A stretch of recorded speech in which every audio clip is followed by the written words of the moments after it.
Hello, welcome to How to Be Human. We are getting to the last part in our quest for the answer, whether we really are ourselves. So stay tuned, it's getting interesting once more.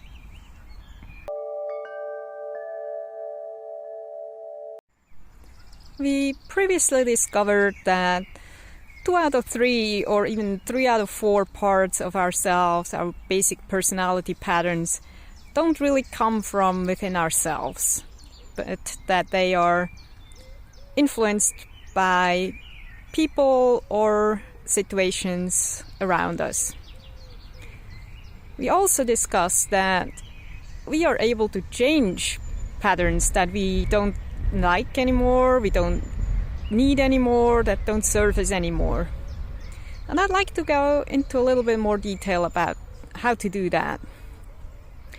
So the first step is to become aware of what pattern doesn't serve us anymore, or about what we want to change or need to change. This can be done through really honest self-reflection and honest reflection on our actions and reactions.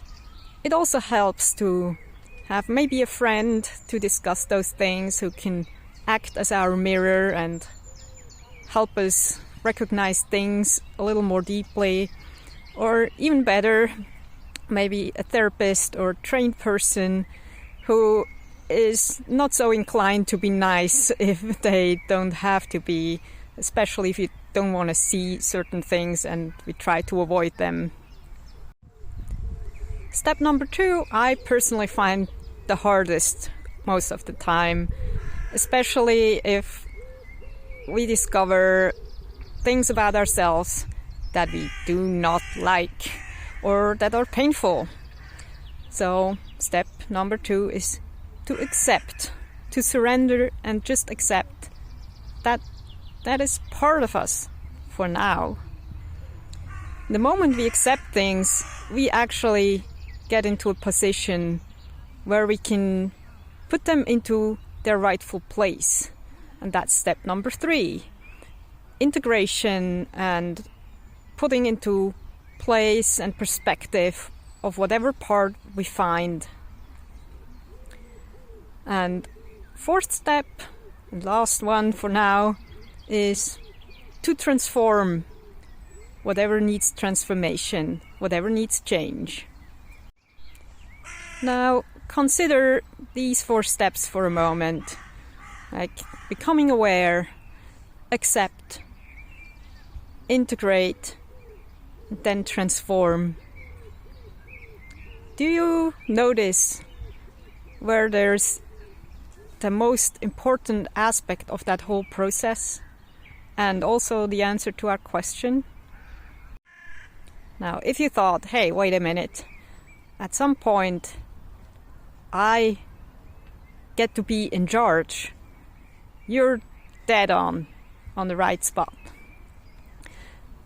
The moment where we take charge and take responsibility for what's within us, no matter what pattern it is, whether it's a survival pattern, whether it is an imitation pattern, or even the pattern that we developed ourselves but might not be good for us, we are in a position of power. And when we are in a position of power, we get to decide what goes and what not. We also get to decide what we want to keep and what we want to change. So, to get back to our question, are we really ourselves? The answer is, well, it all depends on you. And it depends on how much you are willing to take charge and take responsibility for yourself. Because when you say, okay, I can accept that part, even if it's a survival pattern, for an example, that I developed due to other circumstances, or that's a part of my personality that I copied from somebody else. The moment I accept it and take responsibility for it, I make it mine, and it's my decision whether I want to keep it, I want to change it. And that's where the true power lies. And that's how we can become truly ourselves, no matter what circumstances we grew up in and what situations may have left a deep or not so deep imprint on us. So that's it. The answer to our question. I hope you like it. Maybe it gives you food for thought. I certainly hope so. And I even more hope that it supports you on your journey and adventure to discover more about yourself. I hope to see you for next month's topic, which is another great one and will be about triggers and tricky relationships. So stay tuned. If you like my videos, please consider giving them a thumbs up or just follow whatever channel you found this video on. I highly appreciate any kind of support. Until next time, lots of love and light from my heart to yours.